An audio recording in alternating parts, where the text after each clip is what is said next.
To appear before you to provide testimony in support of maintaining revenue sharing over the next fiscal year and beyond. My name is Mitchell Berkowitz, and I'm the town manager for our community. First, allow me to give you some numbers that I'll come back to.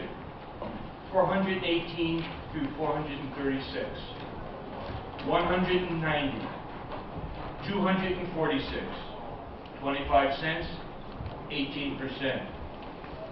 At this point, everyone on the committee should have a firm grasp of municipal revenue sharing and its history. Suffice it to say, that's almost 5 decades of a commitment. Almost 50 years, folks. I was a scrawny kid of 15 when that all happened. What is the relevance, you ask? Well, apparently none at this point, since this will be the second year in a row of the biennium that municipal officials appear before you and outline the importance of commitment of municipal revenue sharing. Take a moment and look around the room. These are the faces of your commitments and constituents. Bridgeton is a rural Maine community. It has a small service center capability, and it is also called quaint. But all is not well. Bridgeton continues to languish despite its natural resources. The economic engine that drives our larger urban areas has left little of the economy, let alone the growth. Our citizens, all 5,210, have a strong sense of place, but remain fiscally challenged. The last National Community Survey in 2010 clearly identified that over 18% of our population are below or at poverty and low-income thresholds. That's close to 1,000 people in our community who either rent or own homes. Yet the continuous diversion of revenue sharing impacts each of those persons as well as everybody else.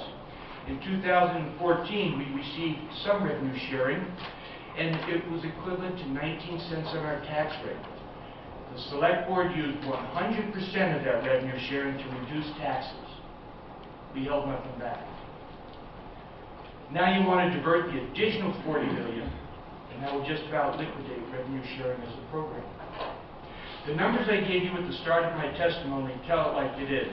Bridgeton should be between $418,000 and $436,000. Yet for 2014, we only received $190,000. That was a loss equivalent to 25 cents on our tax rate, and it increases that tax rate accordingly. If you continue as planned, there will be no revenue sharing, and we will need to make up another 19 cents. If the legislature continues on its path, you are stating that it is the intent of the legislature to eliminate municipal revenue sharing and to change its commitment that was made almost 5 decades ago. Yes, these are only numbers, but the impacts to our population are real. The folks sweat to meet their weekly expenses and don't get to the arena to argue the merits of a 50-year commitment. All they know is that their local elected officials have increased the tax rate even though they are already desperate for food and fuel. The added burden of increasing the tax rate due to the loss of revenue sharing does not make good government decision making. I want to digress for a moment. You heard earlier in testimony that the state's bond rating is now doing so much better as a result of the rainy day fund. Yet municipalities before you today and those throughout the state balance their budgets before and during their town meeting and approval process.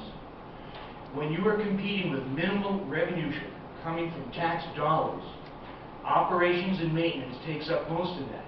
That means there are no reserves set up for capital investments. My predecessors have talked about that.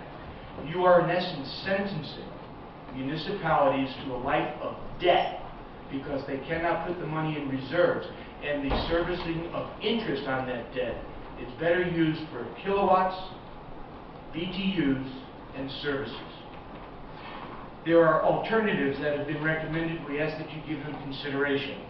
Yes, the above numbers are important to us, and should be, since every community has similar numbers in their own story. Your commitment also includes trust.